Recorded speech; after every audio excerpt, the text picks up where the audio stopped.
It doesn't want to spin. Anyway, let's make a painting. And we're gonna start with water, of course. I will start, I believe I said that in the last video, maybe other couple videos, but I will try to put less water in the paintings that I make. Is that center? Yes, it is. Okay, so what I try to do is put it last, not put so much water and take it more easy. I want to make it more vibrant. And one thing I want to try is I want to take the big brush and see what I can do with it.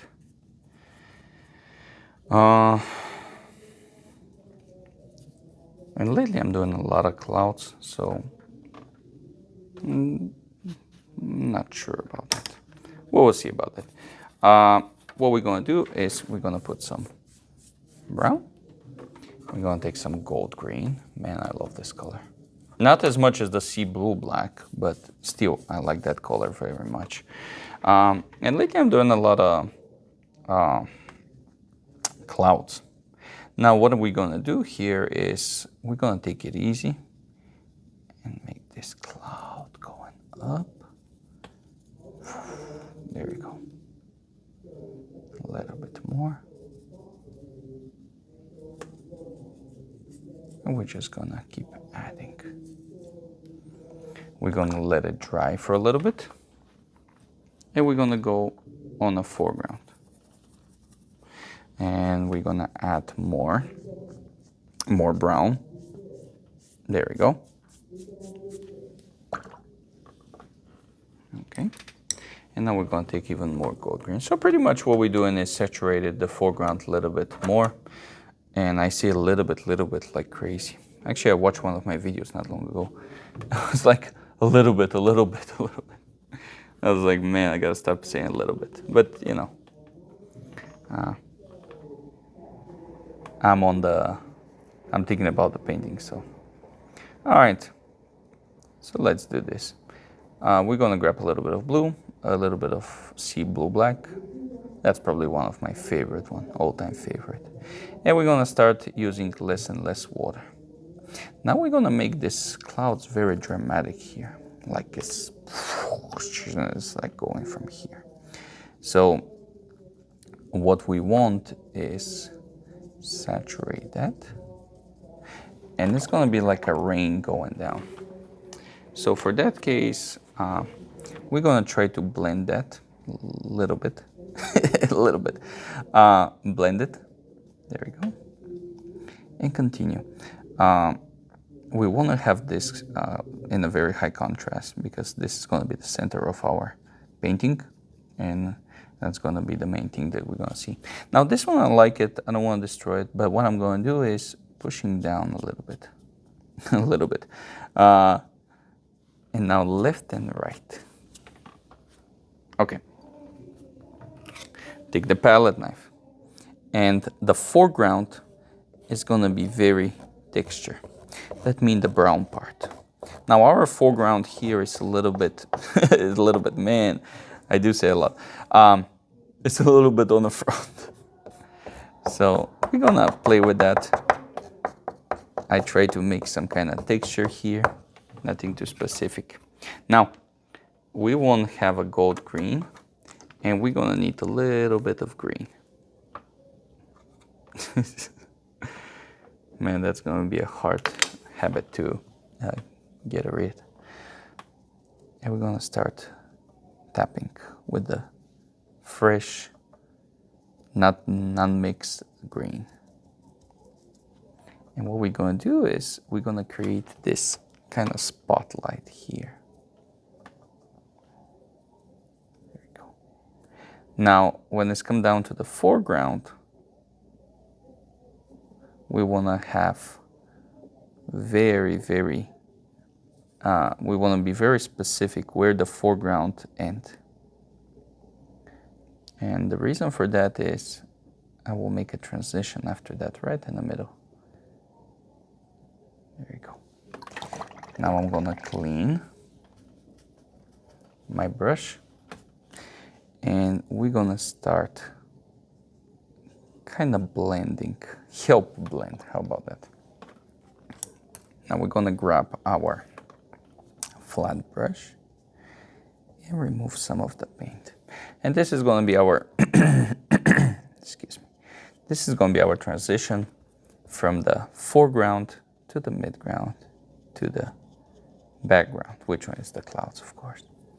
And after a little bit, after a little bit, we're going to go back to the sky. Okay, good enough.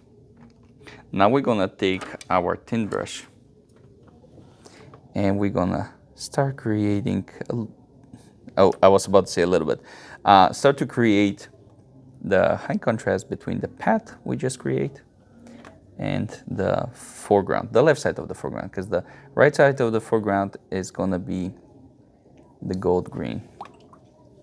Now this gold green need to be spread around.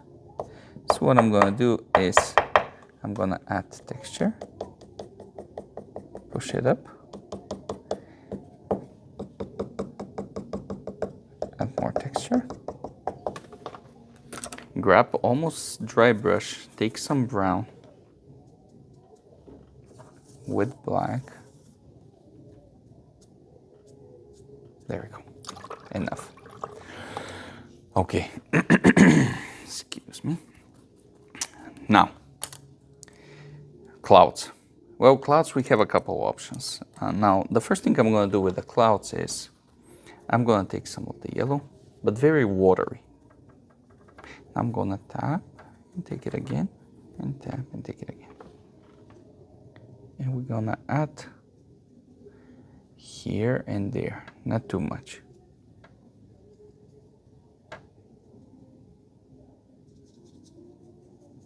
Now that's going to be our connection with the midground. And now we need clean brush. And this clean brush needs to be in water, a lot of water. So what we're going to do is spread around this. Now when I say spread around, I don't really mean like destroy what we create. Just moist around it. Now we're going to need the multiple brush. And barely touching, I'm not even forcing anything, I'm barely touching the whole, the paper. So you can see the yellow one kind of spread around. Okay, let it dry for a little bit, And now this is the time we're gonna create our shadows. We need a dry brush here and texture of our road. Thin brush, of course, with some green and black.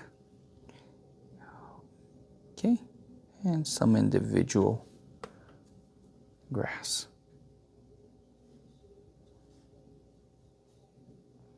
Going up the road, some shadows, there we go. Flat brush. And start working on that idea that the rain is coming. So we're pretty much going down. Now, of course, we're not going to leave it like this. We're going to take the multiple brush, remove some of the paint. Not remove some of the paint, but blend. Here, we want to show up the clouds better. I was about to say a little bit better. Remove some of the clouds here. There we go. Here.